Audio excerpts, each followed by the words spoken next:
My name's Dave Robertson, aka Reset Robot, and I'm here with Audiotent at my studio in Portsmouth.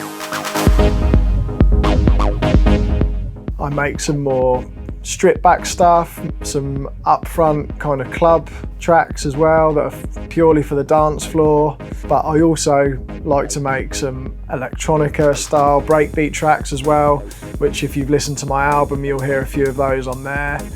After being into the music for so long, I really had an interest in how it was made.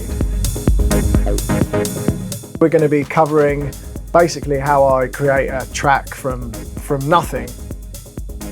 We're going to go through how I select my drums, how I build up some layers with synthesizers, and how I integrate my hardware into my software setup using samples and stuff like that. Getting into the arrangement, sequencing, mixing and mastering as well. So stay tuned.